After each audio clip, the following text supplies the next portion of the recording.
Your book, Fractal Time, is about the year 2012. So many people are terrified, think the world is coming to an end. What do you say is going to happen in 2012? Well, the year 2012 has been implanted into the psyche of humankind for over 5,000 years. And there's a reason why that sense of something about to happen is so present with us today. And the reason is because 5,000 years ago, we completed a cycle. And by virtue of that completion, we began a new cycle that is now ending in our lifetime. And the truth is that no one knows precisely what it means to live through the end of one of these cycles because the conditions are forgotten from civilization to civilization. So much time elapses. So what I'd like to do is just begin with some of the facts. Our own science now is confirming many of the facts that have been handed down through our most cherished spiritual and ancient traditions. So it is a fact, number one, that December 21st of the year 2012 closes out a rare and mysterious period of time, a cycle that began 5,125 years ago, according to the Mayan calendar. It ends on December 21st, the winter solstice of 2012. It is called a Great World Age.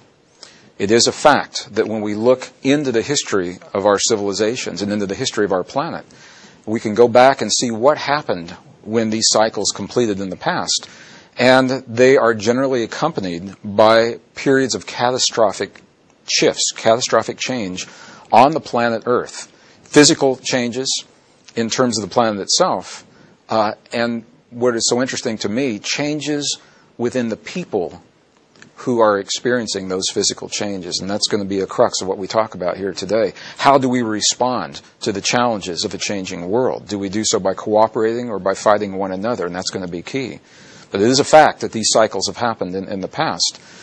And it is a fact that we are, in fact, discovering now the same science that's telling us about the cycles is telling us that we are each born, from the moment we take our first breath, speaking the nonverbal language of the human heart that we now know is an electromagnetic field, a very powerful electromagnetic field that couples, it links and merges us with the greater magnetic field of the earth that connects all life and sustains all life. Now, what makes this so interesting is that what we can see from the cycles of the past is that when Earth reaches the point in the cycles where we are today, that these fields that sustain the Earth and all life change. And as they change, they are driving weather patterns. They're driving how much energy comes from the sun, how warm the atmosphere gets, how warm the oceans get. When the weather patterns change, and all of the things that we see as this radical change happening in our world today. As different as it is for us, when we look at the big picture, they do appear to be part of a greater cycle that's difficult to see unless we stand way back and look at the big picture. So these are facts. We know that these things are happening. This field that we generate in our hearts. Now the new discoveries are showing that we literally have the ability to create experiences within us that impact and influence this earth-based field in new and profound and exciting ways.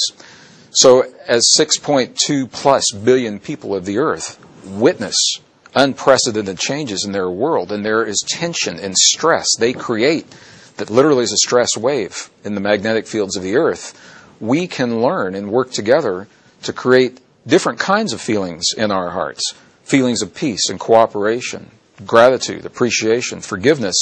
And what our own science is showing us, and this is what sounds so amazing, is that when we do that as individuals, our collective experience literally sets up a wave of coherence, a peaceful wave that also communicates with this field of the earth. And in that way, we all have the opportunity to contribute in a very meaningful, positive, powerful way to how we experience the changes of the cycles.